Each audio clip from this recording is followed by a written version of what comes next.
doorbell vibes. Doorbell. Bing, bing. Like the classic doorbell. Dun dun.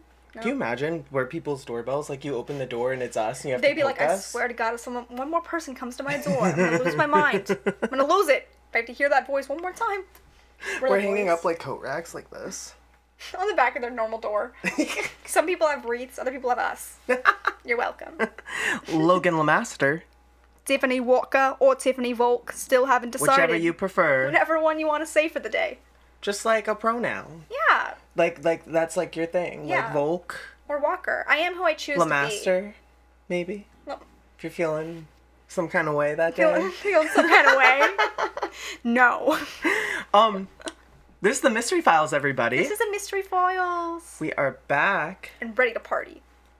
This is episode 13 of season 7. Yep. Seventh Heaven. Seventh Heaven. That song's to bop. Episode bop. 13 of That's the 7th season. That's like an unlucky, Unlucky, lucky matchup. Yeah, so this episode's either going to be great or it's going to be a train wreck. That's half the fun. It's about trains. It's about Thomas the Train. It's the Great Train Robbery Part 2. But it's Thomas. Thomas is the real mystery. Dang, I should have done that. I should have done like a TikTok video for that where it was like Thomas the Train. That would have been fun. You still can. I can. Nothing is stopping us. That's really true. The world is quite literally our oyster. Oh my god. Forever You're and so always. right. Yeah. So, you look suspicious. I have a gift for you. Right now, on the podcast. What is it? I was going to give it to you beforehand, but I'd rather give it to you now. Oh no, what Are you is ready? it? Do you want to close your eyes? Yeah. Make sure you describe it for anyone who's listening Is it a over the snake? audio. No. Ready? Yeah. Here you go. Here you go. What No, it's literally fine. Okay. Just hold it. I kind of looked at it, but I didn't see it. Okay, ready? Take a look. Aww, guys, it's so cute. It's a ghost holding a book, and it says read more books, but it's like boo. You have to be like, read more books. This is so cute. Aww. It's literally you. Like, I was love. like, that's literally you as a ghost. I had to get it for you. Because literally, I have a basket over there. It's all the scary books I've read this year. There's Oh one my god, one there's book so that's many in there, Tiffany. There's like, I think I read like 9 so far, but There's so many. I know. Most of There's them like are 7. haunted. Most of them are like haunted books or like 1, murderers. 2, 3, 4. There's like 6 or 7 in there. That's Well, there's one crazy. underneath it and one beside it that I Oh my read, but God. those wouldn't fit in the basket, so. But there's spooky books, books. There you go. I wanted to make sure I gave it to you in the cold you. opening before we got into the literally love it. case. She's cute. You can get one of your own at... No, I'm just kidding. At the Mystery Files Redbubble, but it's not this sticker. It's our faces. It's our faces on but stickers. as cartoons. Isn't that what you want? Our Yeah. faces on stickers? That's what you Yeah, want, right, they guys? literally want it. Also, I don't know why I haven't told you this yet, but the Starbucks that's close to me, the guy who is like one of the employees there thinks that we're influencers.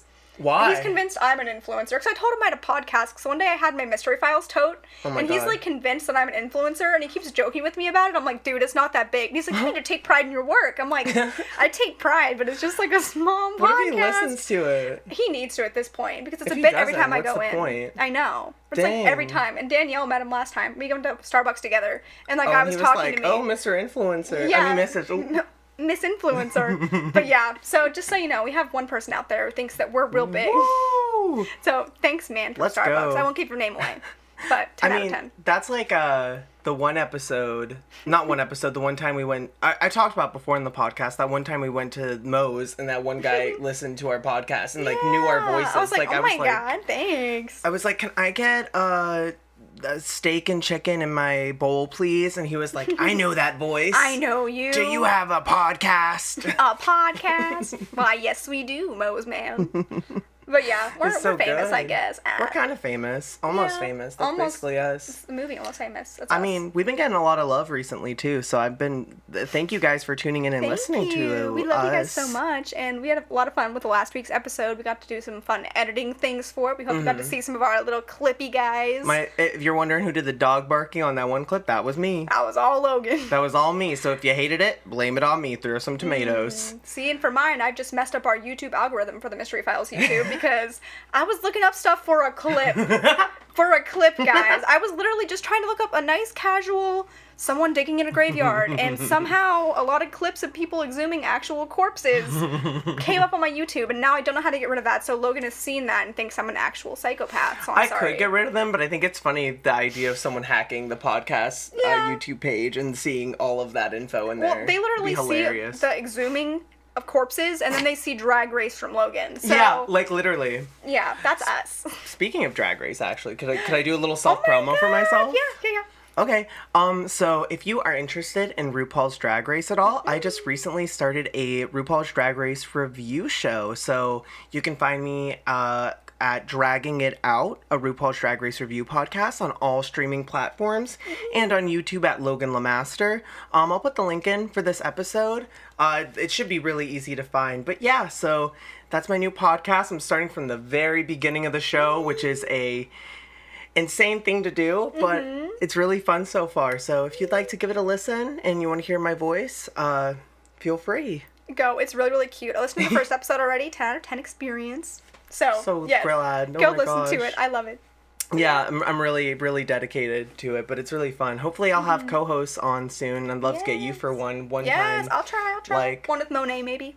Yeah. Well, that's like season 10, so yeah, you'll be... so I'll be there closer to the... You'll see me in 2032. Yeah, I'll see you then, whenever you get through all the episodes. But yeah, go check me out if you like. It'd be awesome. Out. But yes, today, right here, we are the Mystery Files again, and we love you, and we're excited for this week's episode. Yes. And I don't know what it is. I know it's black and white, because I saw something black and white on Logan's computer. You saw one clip. I saw one tiny thing. Personally? Yeah? Everyone who's listening to this episode already knows what it is. But personally, I don't think you're expecting me to do this. Because I always pick niche cases, it seems. Like, I don't tread on common ground sometimes. Like, things like that. Yeah. But I decided to mix it up. I decided to challenge myself and do more research, do some things, do some digging.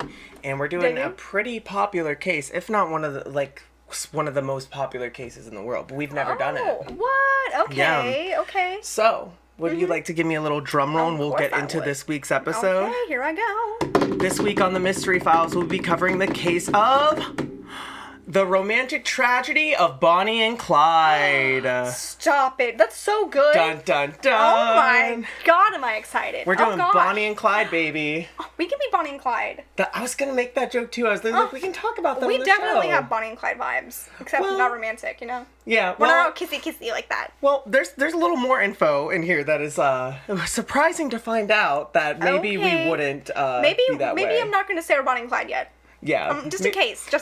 We can be the idea of Bonnie and Clyde. Yeah, we can be the cutesy Bonnie and Clyde. Which we'll actually get into this episode. We're going to talk about the idealization of them, as well as their crime history, everything. Ooh, okay. So most of the info I got for this episode is from the Collector website, and it's by a journalist called Amy Hayes. All right, so... One of the most iconic couples of the 20th century was Bonnie Parker and Clyde Barrow. The two became notorious outlaws at the height of the Great Depression and were surprisingly idolized for their dedication to each other through prison breaks, robberies, and murder. That makes a lot of sense. You know, just the casual things. Just things that won't make you get divorced. Yeah, total normal things, robberies, murder, all the above. Like boring, like middle of the road things, like whatever. No. Casual marriage things. I would know. Clyde Barrow's involvement with the law began before the 1930s, but his actions became more serious. Once Bonnie and Clyde met, the two became only separable during Clyde's short time in prison, early on in their relationship, and upon their death. The story of Bonnie and Clyde is confounding, as one may wonder how these two young outlaws managed to send the law on a wild goose chase for 2 years before their inevitable capture. Ooh, okay. So that's a little intro there. Yeah, first off, the fact that, like, their relationship survived one of them going to prison or going to jail or whatever, that's honestly kind of exciting for them. Yeah, well, that's something we'll go into here, too, because I have, like, we're going to do a rundown of, like, origin of Bonnie and then Clyde, and then talk a little bit about, like, how they met and stuff. There's apparently, we'll talk about once we get there, there's apparently a lot of debate on how they met. Like, the story, no one's, like, fully sure how they met or like when they met or like how the story goes. Okay, I'm intrigued. Which is super fun. So this is Bonnie. So Bonnie Parker was born on October 1st, 1910 in Rowena, Texas. That's right. That's got to be right. Yeah. I'm confidently going to say that's Rowena. right. Bonita. Bonita. She's feeling bonita today. I am. But her family relocated. Not Bonita. Bonita. Bonnie did. They relocated to a small West Dallas town called Cement City. I thought I was gonna say Cemetery City at first, and I was like, why is it like alluding to her entire life? Cemeteries? The Cement City? Mom, I was born to murder. I was born to murder, Mom. We live in Cemetery City. Come on, Mom. Mom, I was just watching something where this dad like knew his kid was gonna be like a killer. I know what it was. I was trying to watch the show Dexter, I think. And I watched the first episode, and like the dad knew his kid was a psychopath from like when he was young, and he was like, "You want to kill people, right?" And he was like, "Yeah, I've only tried to kill animals so far." I'm like, "What the heck?" He's like, "All right, that's fine." His dad knew, so like her mom knew that she was destined. Oh my gosh. For murder. Cement City, that's, I'm so sorry if you live there, but like, that's such a wild name for a town. Cement City. Embarrassing. Cement City. Amazing. Imagine going to Cement City High School. Why did that sound like one word? Cement City High School. Cement City. Cement City. High School. High School. High School. CCHS. CCAC. Go CCHS. I'm a Cement City. So Bonnie met, this is the tea right here. Okay, I didn't know this fact. Alrighty. So Bonnie met a boy named Roy Thornton while in high school at Cement City High School. At Cement City High School. With whom she dropped out and married in September of 1926 at 16 years old. Girl, that is not the love of your life. She thought it was. They were 16. There's no 16? phones. There's no internet in the 1920s. She's like, this is love, huh? Like, she said, this is it. This is the best time. That's all you want for yourself at 16.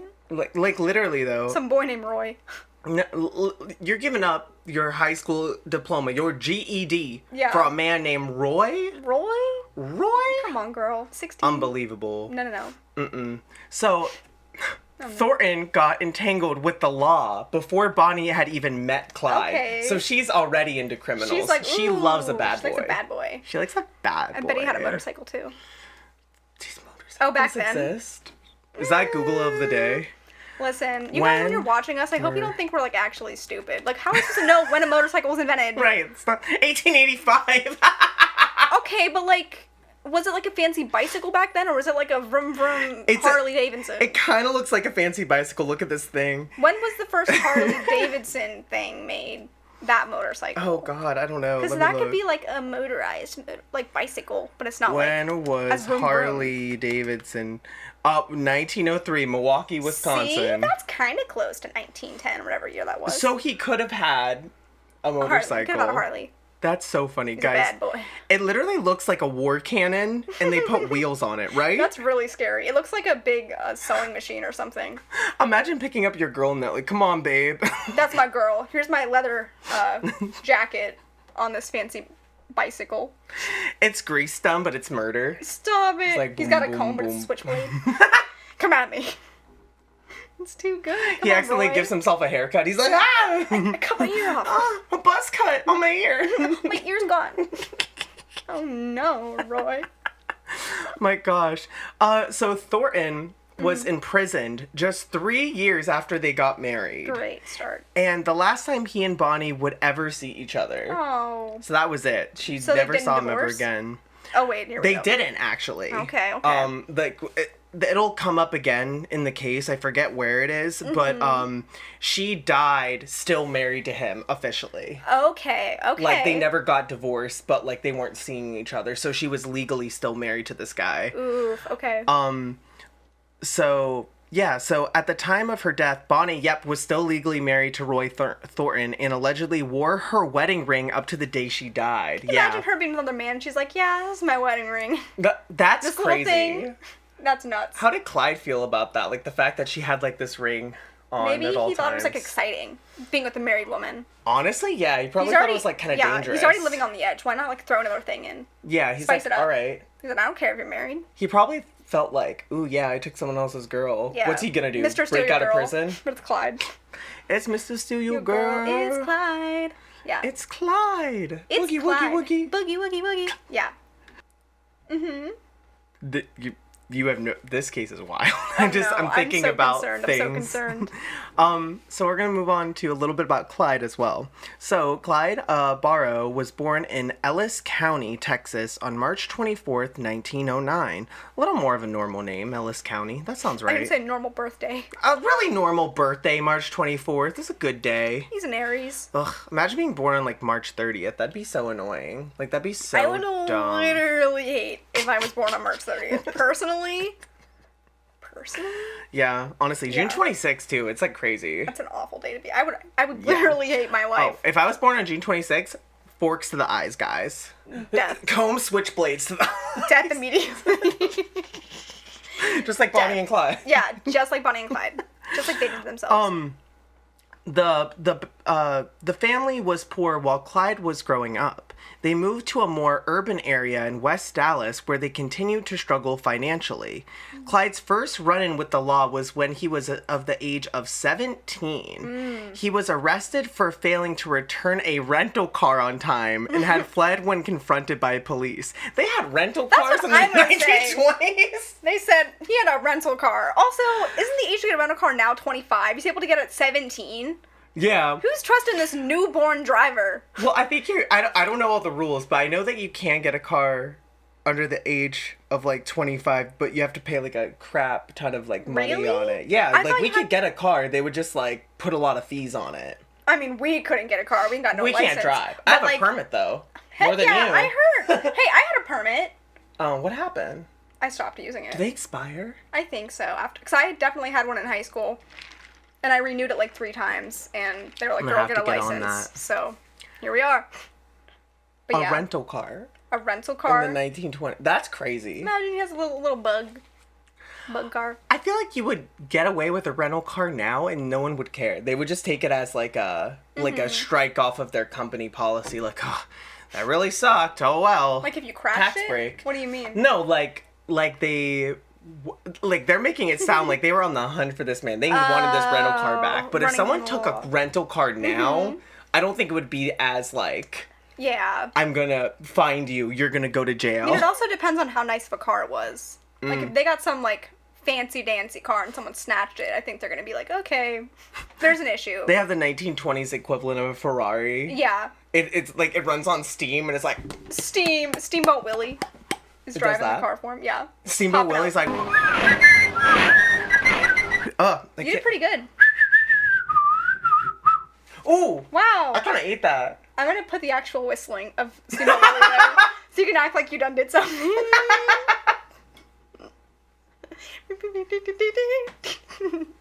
You should like layer it, like half is me and then half is the other one. I do like Do an it. overlay of his face over yours, and it looks horrifying. I'm horrified. Oh my anyway, God. you didn't return the car, huh? Yeah, so he didn't return it, and he had fled from the scene when he was confronted by police. Great. His older brother, Marvin Buck Barrow, had a criminal record and was known for theft. Both brothers participated in criminal activity in the late 1920s, which included carjacking, safe cracking, and robbing small stores. Nuts. Right? That's nuts. So he was like, him and his brother were already like full of crime. They Yeah. were like, they were having a good old time. They were bored. They were said, breaking the "Let's do some bank. crime." They were breaking the bank. They were Literally. stealing cars. They were carjacking, safe cracking, body And- snatching. Small store lacking. That's good. That's good. Good job. Sorry, I'm a rapper, I guess. You are. You're They like say a poet. I'm a rapper, but I say no, because I'm not. All right. Yeah. So now that we know a little bit about them, we're going to talk about how they met. Yes. It's So- about time. I want to clarify. There's 3 different ways of how they met. Each one is a little more like descriptive, but they're kind of similar. So if each story sounds slightly repetitive in the moment, just know that's what's going on here. Okay. Is There's like, a slight difference. yeah, there's like slight little inklings they put throughout it. Okay. So, the details of when Bonnie and Clyde met differ slightly between sources, but a common account is they met around January of 1930. The two first encountered each other at a mutual friend's place in West Dallas. They were allegedly inseparable after their initial meeting, but their time together was quickly cut short when Clyde was arrested and imprisoned for auto theft. My guy. The car he stole. My guy. It was clear that Bonnie had quickly fallen in love with Clyde because of her lack of criminal activity before meeting him. So yeah, she likes a bad boy. She loves a bad boy. She said, ooh, he's a criminal. That's Yeah. my man. Got a man in prison, a man right here. Yeah. So this is the, like, kind of abridged version of that telling. And then, so this one is saying the actual day is January 5th of 1930 at the home of Barrow's friend, Clarence Clay, at 105 Herbert Street in West Dallas. Okay. This time they're just adding, like, street addresses and everything. They're doxing this guy. Yeah, they said, we're going to say exactly where this man lives. If time travel gets invented, yeah. good luck. Good luck, Clarence my guy. Clay's getting doxed. Oh my gosh. So Clyde was 20 years old and Bonnie was 19. Bonnie was out of work and staying with a female friend to assist her during her recovery from a broken arm. That's so specific. They're like, she also has a broken arm in case you didn't know. like that's what I mean. It's How'd she break her arm? This account's so detailed. It doesn't say. I tried looking. I was like, Yeah. how'd she break her arm? But this is just like, yeah, her arm was They were like, oh, also, her arm's broken. You know what? I'm going to say it. What? I don't care that you broke your elbow. That's what Clyde said to Bonnie, and she's like, hot. She's like, wow, I'm in love with you, I think. I think I'm in love. Can you imagine their first meeting? He's like, hey, that's a nice broken arm arm. you got there. Can I sign your cast? She goes, yeah, bad boy. Yeah, sure. You got a marker? Hey. Yeah, I stole it. Hey, did you know my husband's in prison? I'll never see him again. You know who I want to see again, though? You. Wow. Easy peasy. She's a flirtatious girl. That Bonnie girl. So Clyde dropped by the girl's house while Bonnie was in the kitchen making hot chocolate. Yeah. Do you see what I mean? Like, There's so many specific things. why does it matter she was making hot chocolate? I don't care. But how can she make hot chocolate with a broken arm? You're onto something here. She's Am like, I actually? she has one hand. I'm joking. No, she's got one arm like swaddled like this, and she's stirring. Like she's Back like. then with those glass milk jugs, how is she gonna be like, okay, I'm gonna pour it into my cup? She breaks it everywhere. She takes it out of the fridge. She keeps trying, and it keeps breaking. Stop it! It keeps slipping out of her hand. Like, this is the milk jug, and it keeps sliding out of her hand. She goes, "Oh, Clarence, I broke another one. Clarence, I'm sorry. not another jug." I'm sorry." And then she's trying to shake the cocoa powder into her cup, and she's like spilling it all over the ground. Cocoa. And this is when Clyde walks in. Clyde walks in. Yeah, Clyde walks in and is like, why is there dirt all over the countertops? What is happening? There's like... Stop it. What is this milky white substance on the floor? She's like, girl, get some help. Yeah, what if they did a powdered milk back then? They probably did. Oh my She god. doesn't got no milk jug. She's got powdered milk. That's even worse because I'm imagining her dropping it and it looks like ashes everywhere. There's like, Clyde walks in and is like, who put my grandmother's ashes in the kitchen? Grandma's ashes are back this episode, guys. Yeah, now it's hot chocolate. I feel like that was a bit before. That was, because it was on, the Urban Legends show we like, the one that's like fake facts. Someone made hot chocolate or coffee with their or something. grandma's, no, they made oatmeal. Oatmeal. They made oatmeal out of their grandma's ashes because they thought it was hot chocolate That's powder. literally nasty. Yeah, that was on Urban Legends, right? Yes. Yeah. Fact or fiction? Yes. Something or myth? Mm-hmm. I can't remember, but it was so good. And that one ended up being fact. Mm-hmm. Crazy. Nasty. Good Absolutely show. not. But nasty. Good show. Terrifying, though. That's an old bit. That's a deep cut. That's Yeah. like an episode 20 bit, I'm almost sure. Deep cut. Deep cut. So did he walk in when she was spilling the hot chocolate? Nope, it just says both were smitten immediately. So he walked in and was like, wow, this girl making that hot chocolate with that broken arm, I've never been more in love. I'm smitten. That's what that man said.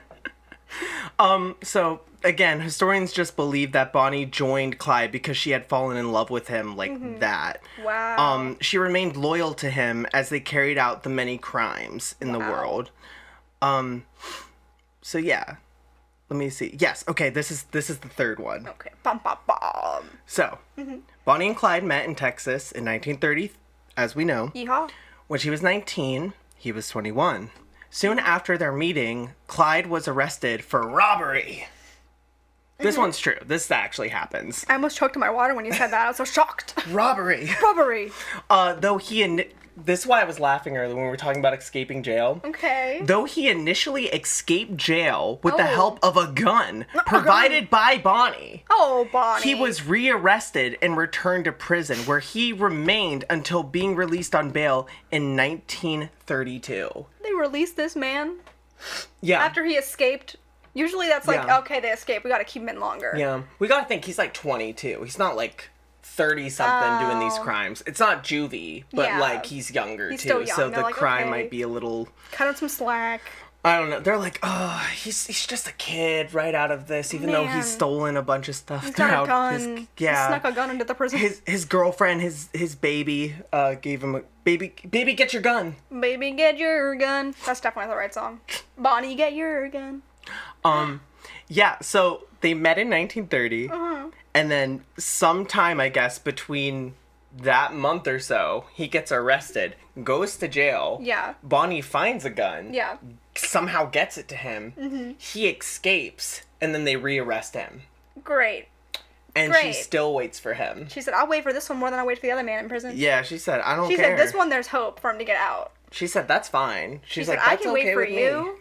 I got a husband in there too. Someone's gonna be there for me. Yeah, someone has to get out first. Yeah. It was a competition. Yeah. Like, inside there. She's What if like, they're I'll in the marry same you prison? more. Stop, can you imagine her husband's like, what are you doing with my girl? What if they don't know? Like, they're just talking about their girl outside of prison. They're like, yeah, I got a girl on the other Stop side. it! Wait! It's like the Parent Trap but prison. So they both have a picture of her, and they go, "Okay, you show yours first." And No, you. My wife has red hair and long eyelashes. Mine does too. They put the pictures together, and it's both Bonnie. They're just British in Texas for some reason. They're like, They oh my go, god. "Oh my God, sisters, more like twins." More And like it's- twins. But it's just Bonnie, because the two men.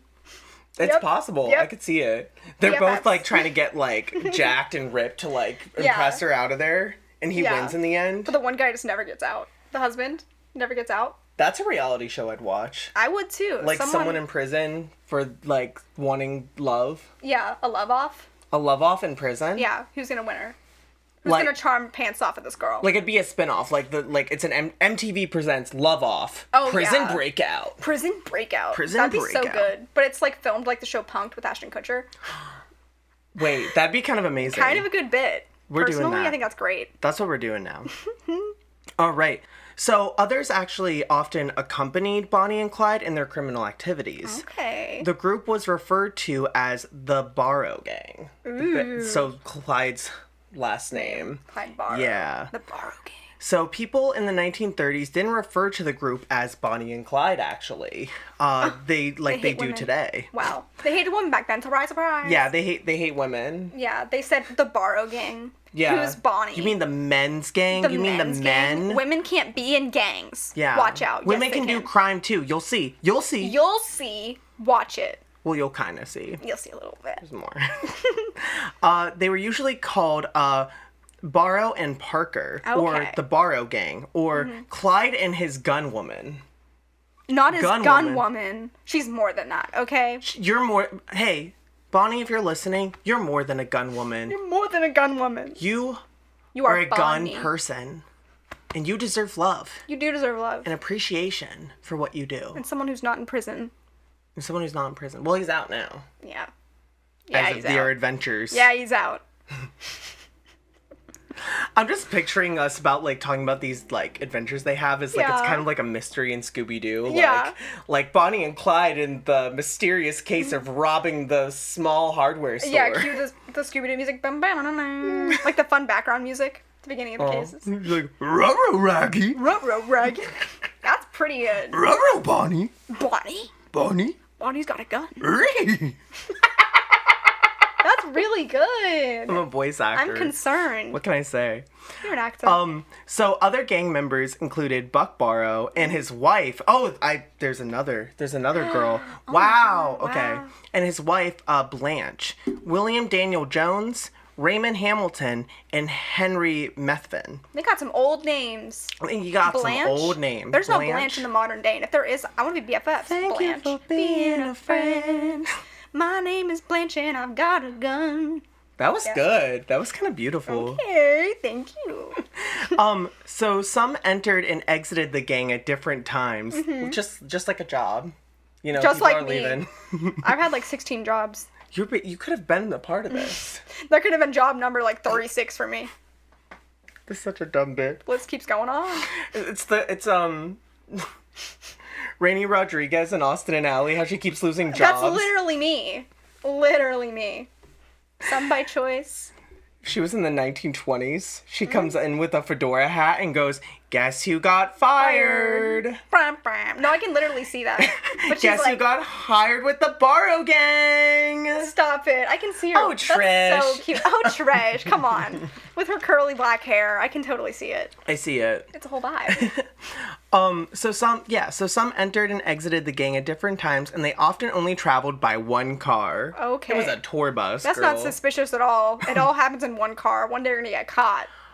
I would kill myself, personally, being in a car with that many people going to do crimes. Oh my gosh. You're like, okay, get in the car, we have to go. And they're like, well, wait, I have to pee. Like, literally, like, I like- need a snack. Yeah. Can we turn on the radio? I don't even want, their taste probably suck too. Yeah. Let's just Do go they have old timey. Yeah. In the cars, though?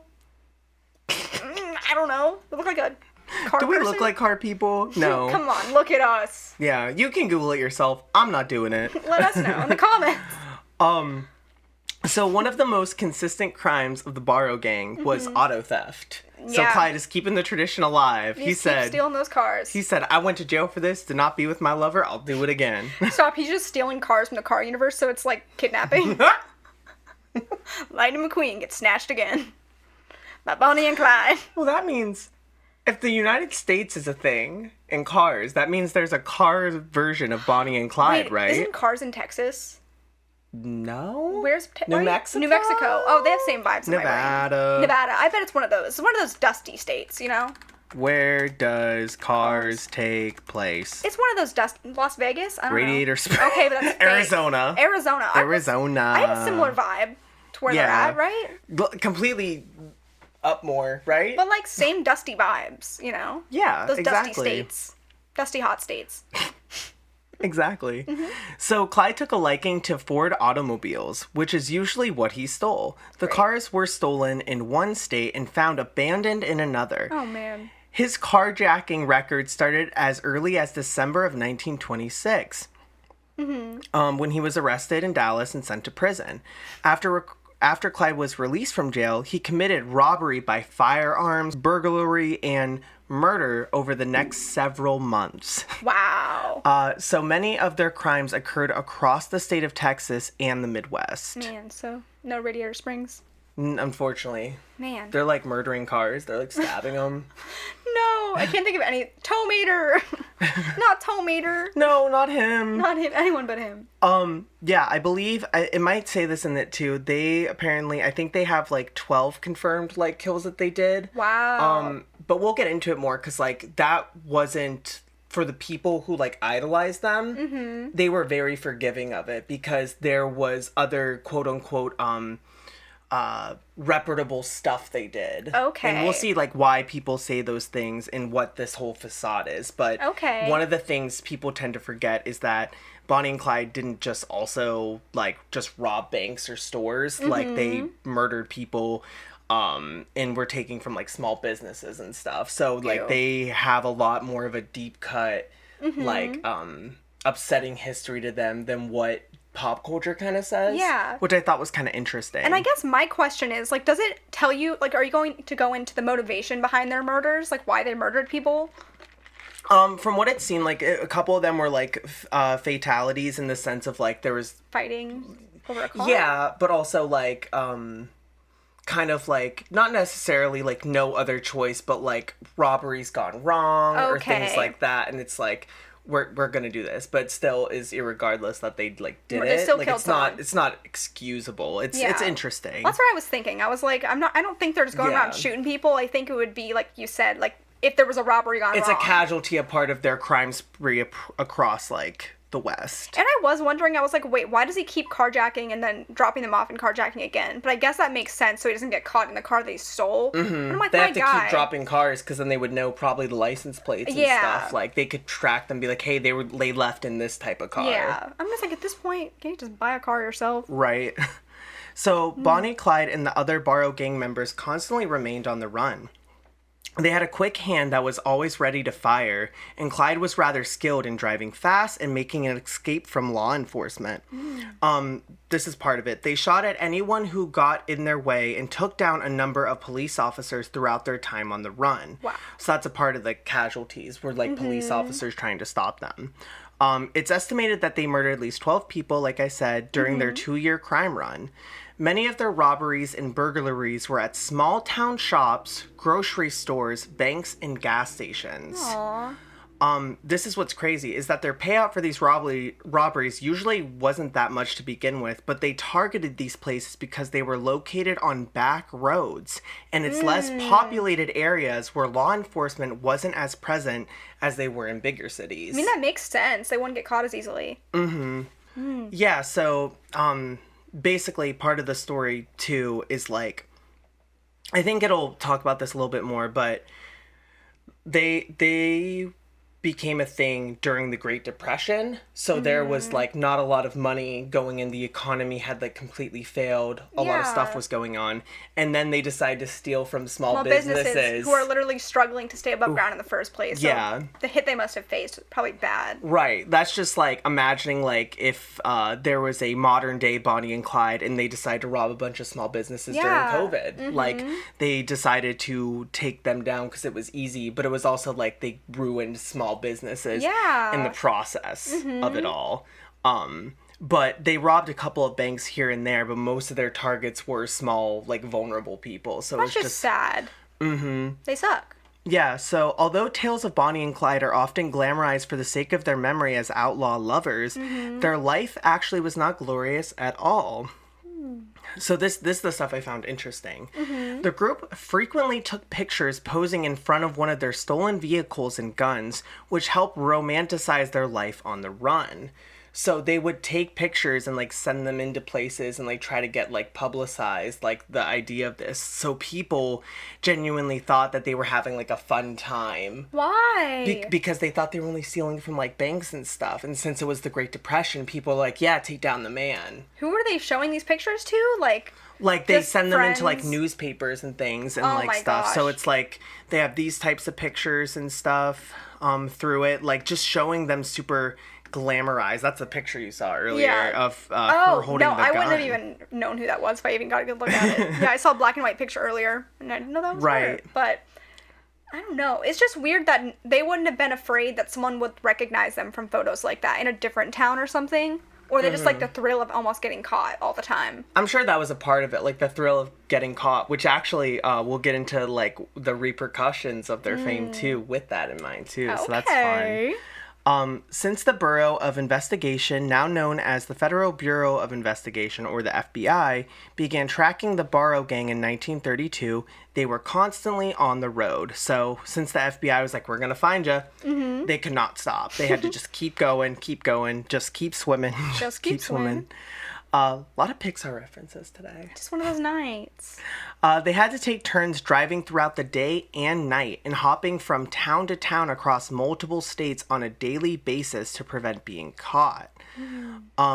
This is what's interesting too, is they had little time to settle down in one spot and often bathed in rivers. Ooh. A few close encounters with the law left them injured and bloody most of the time. Oh my gosh. At first I thought you were going to say a few close encounters with like crocodiles or something crazy. But yeah, it makes sense. So what you said, basically, yeah, because they were like becoming this glamorized idea in society, like Bonnie and Clyde, like, oh my god, this is crazy, this is so cool. When they were on the run, they also couldn't stay in certain towns because people started to know who they were. So they couldn't book hotels, they couldn't sit down at a restaurant and eat, they couldn't do these like things, like they could not stay in one place for so long because they were so quote unquote iconic in those years, that like everyone knew who Bonnie and Clyde were. Oh my. Isn't that crazy? I'm like, how could you want to live like that? Like, living in such fear that you're going to be caught at any second. And, like, I know, like we were saying, it's a thrill thing for some people. But, like, to the point where you literally have no place to stay or, like, a place to go eat. Like, that just sounds miserable at that point. Right, exactly. It's like crazy to like think about. Like, why would you do that like to yourself? Like, that just feels like way too much anxiety. I get scared now. I have like imposter syndrome sometimes, and it's like I'm just chilling. Yeah. Imagine being Bonnie and Clyde. I'd be like, I have fear everywhere. I'd be peeing myself. Yeah. They would find us because there'd be a trail of pee. Yeah, they'd be down like, the highway. That one needs some actual help. Yeah, they're like, oh my god, do you need a diaper? Do you need some literal help and a therapist? Do you need some baby hospital? wipes? You're a psycho. But I guess my other question going off of that is, like, I don't know how they knew what places to go to that they wouldn't get caught in terms of, like, businesses and things. Like, I know they could have a map, but, like, how do they find, like, the small intricate things that aren't updated on a map from that time period? Do you know what I mean? Like, now we can look up, like, restaurants near me. Yeah. Like, how are they so easily able to, like, target these small businesses? I bet they kind of improv through most of it. Like, went through a back road, tried to find a small business or, like, diner, like, like just some type of small town and said, this looks vulnerable. Yeah. Like, let's do it. Like, kind of thing. But they probably spied it out or did something, too. Yeah. Okay. Which is kind of interesting. So we're going to drop into, this isn't the end of it, but this is their last kind of big crime before their big takedown. Okay. Yeah, so this is the last crime before the big takedown. There's a different part with the big takedown. So the Dallas County shootout in Iowa is often marked as Bonnie and Clyde's beginning of their end. Bonnie Clyde, W.D. Jones, and Buck and Blanche Barrow made their way to Dallas County, Iowa in July of 1933. They set up camp in a rural area to lay low after being involved in a shootout in Platte City in Missouri that wounded Buck. Their camp was situated on a hilltop near the Dexfield Amusement Park. Clyde made a few trips into the city of Dexter to buy supplies. The people who serviced him were unaware that he was a notorious outlaw. However, a nearby resident, Henry Nye, stumbled across their campsite and contacted the local authorities. They contacted the Dallas County Sheriff, Clint Nee. Nee. Okay, Nee. You got a knee in there, Clint? Come on, Clint. Too Dumb bad. name. Stupid name. Sorry, Nee. Sorry, Nee. No, I'm not sorry, actually. Dumb name. I'm owning up. I won't stand down. Yeah. So Clint Nee assembled a posse of about 50 people to confront the Barrow gang. Wow. Okay, Nee. Stepping up. Stepping up from being down. You got it. You leg. All that praying helped. On your knees. On your knees. On your knees. So the posse and gang exchanged gunfire before the gang attempted to escape. One of the vehicles was too damaged by the gunfire to start, and Clyde wrecked a second vehicle they had stolen while attempting to get away. Oh my gosh. Right? So he's just wrecking cars left and right trying to get away. He's a hot mess. He will not stand down. He's like, this is not how I go. Also, the fact that he literally wrecked a car. Come on. Right. Your whole job is to steal cars and drive them. Yeah. Drive better. You can't do that? Like, that's your one thing, dude. You're a wreck, literally. Yeah, and stealing people's wives also, apparently. So Buck Barrow was injured during the shootout and was left behind. Blanche Barrow was also left behind, but Clyde, Bonnie, and W.D. Jones managed to escape. So only 3 people of these core people they've been with for some years. Wow. Gone. They said, bye, that's your problem. They, like, literally. They were like, it's either us or you, and it's gonna be That's nuts. you. Right. It's just me and my bestie Bonnie and what's-his-face? W.D. W.D. 40. I said what I said. They traveled on foot until they found a car to steal. After traveling away from Dexter, they wrecked that car. Come on. Robbed the gas station, and stole another car before they eventually escaped to, Sioux. Sioux? Is that how you Sioux say City? it? Oh, you're from Iowa. Yeah. Sioux I have City, family. Iowa. Family lives in Sioux City, some of them. You're going to Sioux City! Sioux City. Yeehaw. They don't say yeehaw. They might. They don't. Not really. For fun, maybe. So after the shootout, Buck Barrow died several days after the shootout due to his injuries, and Blanche Barrow was charged and convicted for her involvement with the gang. Oh my gosh. She served a 6-year prison sentence and left her life of crime behind upon her release. Only 6 years? That's not too bad, considering all that she helped with. Yeah. Yeah. Good for you, Blanche. Go you, Blanche. Good for you for rehabilitation. She's definitely not alive still, right? I don't think so. I doubt it. Doubt it? I have a high... I don't think she lived over 100 years. That's weird. It's weird she wouldn't. W.D. Jones left the gang a few weeks after the shootout, but was turned in when his identity was discovered and spent some time in prison for his involvement with the Barrow gang. Bonnie and Clyde were both injured in the Dallas County shootout, but continued their life on the run for another year. Wow, they got so close and they still were like, I'm gonna keep doing it. Yeah, so they basically, like, still were together. Like, so that's why I think why Bonnie and Clyde is still kind of, like, quote-unquote iconic, maybe. Like, they survived all of that. Like, a shootout of over 50 cops. That's nuts. Like, and basically, like... people survived, but, like, no survivors of their, like, original gang, like, their core people had all gone. Yeah, like, it's just weird their entire gang diffused, and they're like, well, I guess we can still keep going for another year. At least we have each other, right? Yeah, like, I know we almost died from our injuries, Right. and, like, some of our friends, like, were injured or put in jail. This we marriage can is still go. great. We're having so much fun in this marriage. Let's also just keep going. I'm so glad I didn't wait for my husband. Yeah, thank God, honestly. God. You and I were getting closer and closer to jail every day.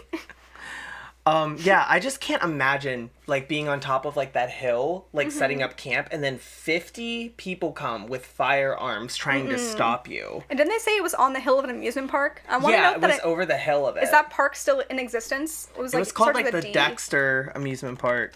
Like, imagine now it's just, like, a landmark or something, historical landmark. Oh, Dexfield Historical Marker. Wow! You're a witch. I'm a witch. Oh, it's literally called Dexfield Park, Bonnie and Clyde Shootout. Wow! It's Oh, not there it is. No That's amusement cool. park anymore, just historical park.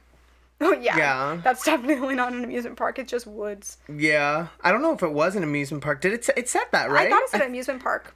Look at this. Stop. She's like, yeah, I love Bonnie and Clyde. This woman. I love She's Bonnie smoking and a Clyde. cigarette. Yeah, just like Bonnie. Just like Bonnie would have done. Well, Yeehaw. you'll see. Okay. All right, so we're going to move on now to the capture of Bonnie and Clyde and their death as well. Oh. Right, yeah. That was like dancing. You're like, yay, Yay, they're getting Dad. caught. It's about stinking time.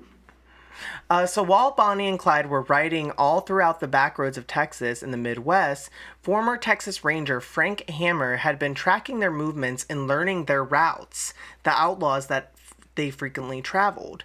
Hammer coordinated with a Louisiana sheriff, Henderson Jordan, and other Louisiana and Texas highway patrolmen and police officers to set up an ambush.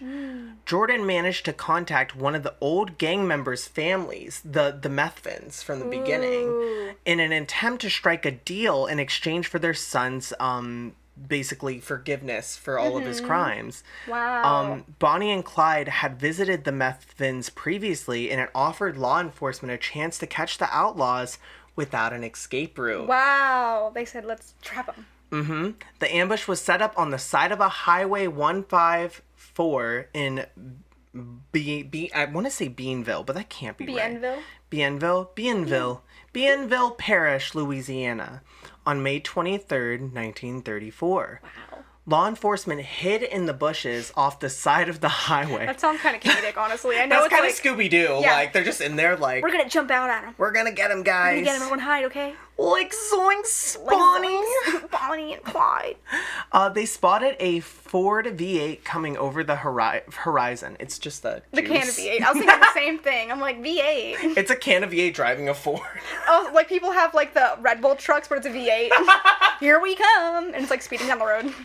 They throw V8s at the police Got him, officers. got him. Girl, Tomato, they ran out of tomato. guns, so they're throwing V8 bottles at them. Like, boom, boom, boom. Like, but they blow up like how when you throw a thing of pop or something and it like has fizziness and explodes. But it's just V8. Just Explosions. everywhere. It looks like blood splatters. What happened, honey? V8. Why do you smell like tomatoes? Why do you smell like Tomatoes, honey. Tomato.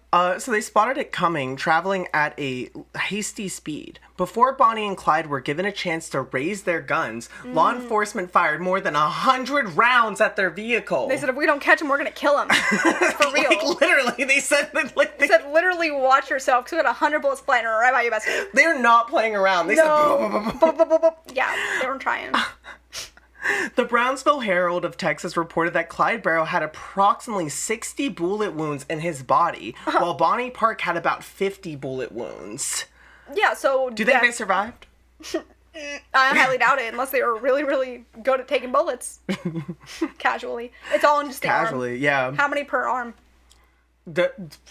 Who knows? 25. 20, do I hear 25 bullets? A crowd gathered around the vehicle, now nicknamed the Death Car, after hearing of Bonnie and Clyde's death. People swarmed the vehicle with Bonnie and Clyde still inside, attempting to steal pieces of their clothing, hair, and whatever else they could retrieve. Why? Because they were so famous? They were like, oh, we gotta take a piece of them. They were like iconic parts of American history and pop culture. So they said, let me take this. Let me take it. Can you imagine having a piece of their hair? That's right? disgusting. It's probably in a museum somewhere. A lock of Bonnie's hair. That I actually wonder, because there's only one museum piece that I know of right now, but that's also speculation, which we'll hear about. Okay. Yeah, so law enforcement managed to get the crowd under control and towed the car with the body still inside to another location for them to be removed. Tens of thousands of people attended Bonnie Parker and Clyde Barrow's funeral. That's nuts that many people went to their funeral. Well, people loved them. They thought they were like heroes, like stealing from the bad, for them like a modern day Robin Hood of the Great Depression. Wow, except they weren't doing anything good. Yeah, because no one knew about the other stuff. All you hear is like them robbing big banks and things like that. Oh my. Right? Isn't that I didn't know that. Like, I had no idea. Some people went and like fans of them. Right. Although it was their wish to be buried together, the Parker family, Bonnie's family, dismissed this idea and had Bonnie buried in a separate location. Wow. So they weren't even buried together. So that means also at the funerals, tens of thousands of people came to them, like, separately. Like, they didn't come to both of them. Like, they might have gone to both of them, but they didn't get buried together. People went to both or either or. Like, that's nuts. Isn't that crazy? Oh. Yeah, so it's just, it's wild. It's like a wild, like, kind of case there. It's just nuts if they would have actually been married together, because she's still married to the other guy. So I feel like back then it probably would have been, like, taboo to be married with a man that wasn't your husband. Yeah. Probably. Right. And that's probably why. But they probably would have done it, but the family was like, well, this person turned her to a life of crime. I really don't want her buried with this person for the rest of her life. Yeah, to be associated with that, even though it's what she is associated with. Yeah. But this isn't in the article, but it's something I was doing when I was doing research for this episode. There is, I don't know if they're still doing it, but it was in like the 2010s. There are these two historians who were trying to advocate to get Bonnie's body moved with Clyde. Oh. Like, they're very much like, they were lovers, they deserve to be together. So their whole, like, they spent a good majority of time trying to, like, have this body moved so they could be together. Weird, right? Yeah, that they were, like, so adamant about it. Even though it's like, they did not make good life choices together. Right, exactly. It's just, it's so interesting. We're on our way to wrapping up, but I'm going to talk about why they are romanticized as lovers. Okay. So, the gruesome details of Bonnie and Clyde's criminal activities are often polished over by their undying love. The Barrow Gang was feared by many across the Midwest during the Great Depression. Photographs that the Barrow Gang took of each other made them seem more personable. Their young age also added the seemingly innocent image many photographs of the gang members portrayed. Although they were known as notorious outlaws in the 1930s, their story died out fairly quickly and wasn't discussed often for the next few decades. Oh, that's surprising. So they were like at this like huge like big thing. It's almost like they were trending. They were trending and then no one cared. Yeah. Yeah. Said, oh man, now they're dead. Bye. So the romanticization, the reason why people romantic, I don't know. I can't say that word. Romanticization. The romantic, the yassification. The yassification of Bonnie and Clyde. But basically, that happened because it was the 1967 Bonnie and Clyde film that was released, and it became a box office hit. I've never seen it. Well, it's based off a musical, too. They have a Bonnie and Clyde musical with Jeremy Jordan. Really? Yeah, Jeremy Jordan plays Clyde. Why have I never heard of this? Definitely look into it. I haven't listened to a lot of the songs, but some of them are kind of good. Clyde has some good ballads. I'm gonna listen to that soundtrack now. That's so fun. What the heck? So yeah, many details from the film weren't portrayed accurately in the true story of Bonnie and Clyde, but most viewers enjoyed it. The film received heavy criticism because it glorified Bonnie and Clyde's romance and downplayed the horrendousness of their crimes. And then another film called The Highwayman that wasn't released until 2019 tells the story of Bonnie and Clyde from the perspective of the law enforcement who had to track them down. Wow. Specifically involving Frank Hammer and Manny Gold. That's honestly so interesting. I do like when they shift perspective to the police officers solving the crime for shows like that. Like, it makes it more interesting. Exactly, right? Isn't that, like, weird to think about? It changes the whole thing. Yeah, exactly. So... It also doesn't, like, romanticize them as well. Like, I know that was the whole point, but, like, yeah, it doesn't romanticize but it took, like, that. What, 50 years almost to make another movie that was about Bonnie and Clyde that, like, wasn't in like, that saying way. they're so amazing. Right, exactly. Yeah. Yeah, so their relationship in young age is possibly the biggest reason for their glorification. The long manhunt for the couple also made their crimes and captures seem more interesting. As their story entered the entertainment industry, it became a part of a pop culture and ultimately swept a lot of grim details of their crimes under the rug to be forgotten. I feel like this would make a great Netflix, like, short series. Like, about, like their actual case? Like, Yeah. Bonnie and Clyde from their perspective, but truthfully? Yeah, truthfully, and, Yeah. like, the entire story. Bonnie and Clyde, the true story. Like, I think that would be a really cool Netflix short series. Right, exactly. Do it. Come on. There's two quick things I want to mention, because I think I oversighted it, but so there's this iconic picture that I showed you of Bonnie with the cigarette in her mouth with the gun. So one of the things when Bonnie died is that she wanted people to know, please let people know I never smoked cigars. Just cigarettes, or No, like, she just never smoked.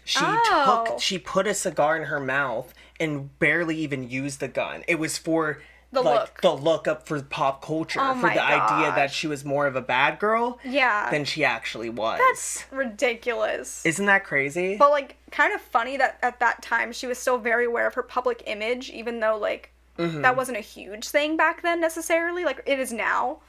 Just weird that she had the awareness to be like, okay, Yeah. I'm gonna look bad. And if you guys want to look as well, look up, like, Bonnie, like, gun and cigar thing. It'll come up immediately, because this picture was actually very iconic at Okay. the time. This was put in a lot of newspapers, because it was a woman, like, criminal, and like everyone was like, whoa, women doing crime? That's Women crazy. can't be criminals. They're too good. They're too good. They Exactly. can't do that. Right, exactly. And then the next thing I wanted to just briefly mention, because we don't have to get into, like, all of it, if we had enough time, but we're coming towards the closing. Yeah. So Bonnie and Clyde, apparently their car is at this casino.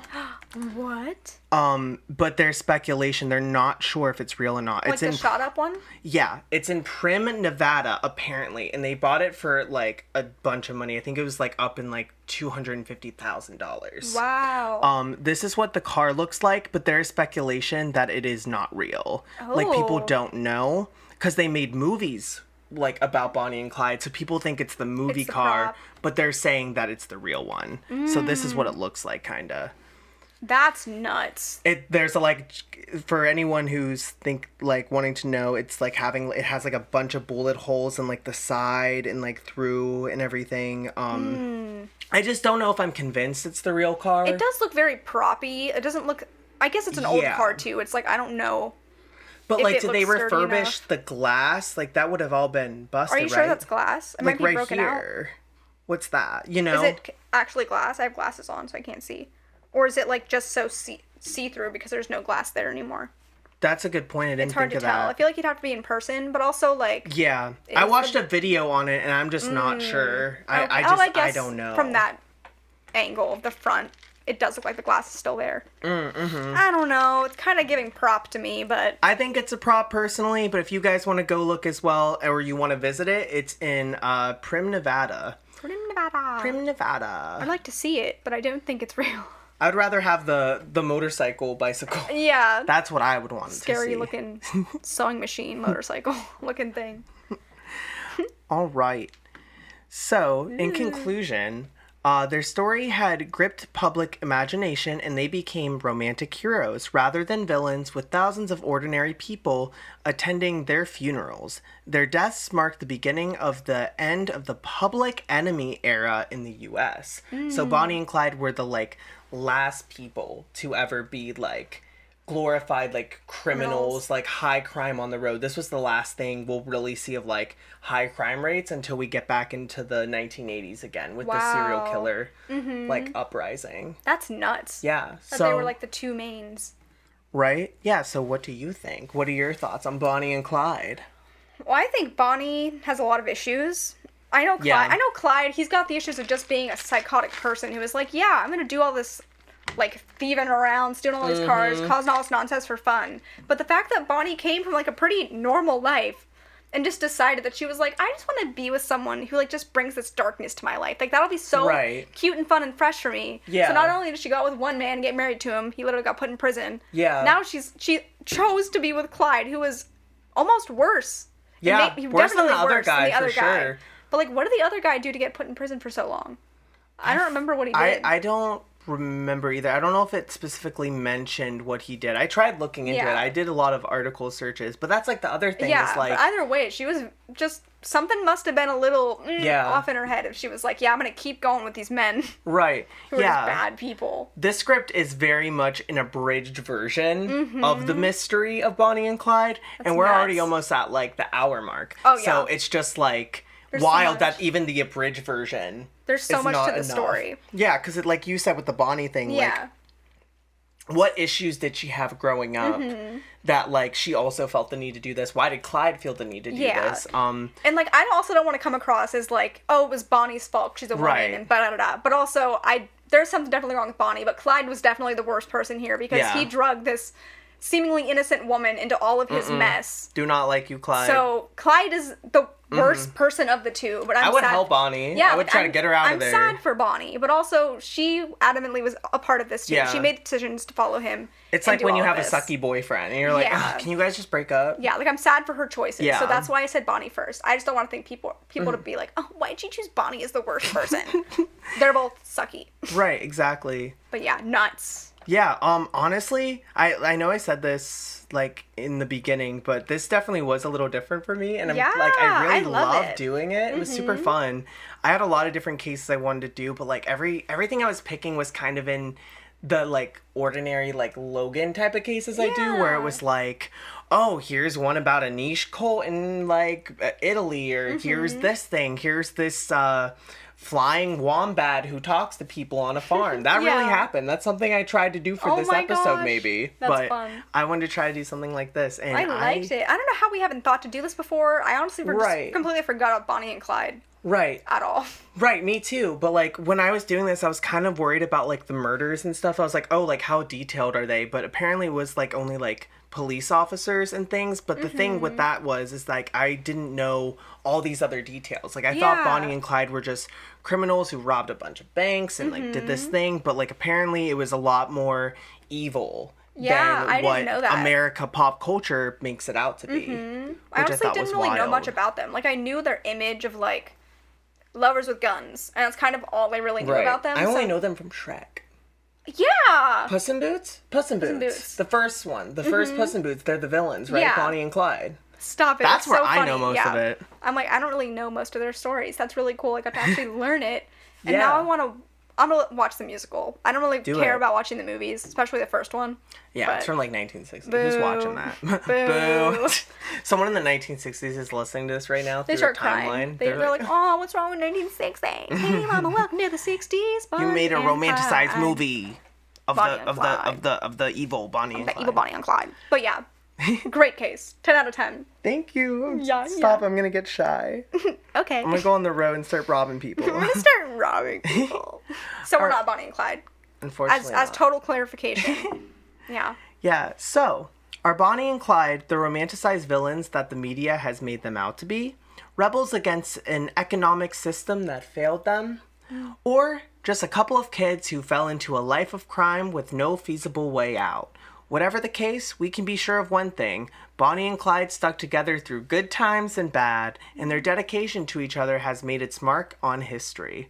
All that is known is that the romantic crime story of Bonnie and Clyde will forever remain a mystery.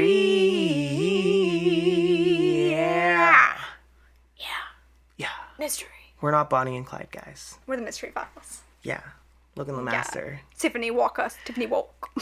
Please follow us on Instagram at @themysteryfiles_, and please follow us on TikTok at The Mystery Files Podcast. And you can get some of our merch on Redbubble if you like as well. Check out the Dragging It Out podcast if you can. Yeah. And we will see you guys next week for Tiffany's case. Yes, see you there. Episode 14. Crazy. Be there, be square. We love you guys. Love you. All right. Goodbye. Goodbye.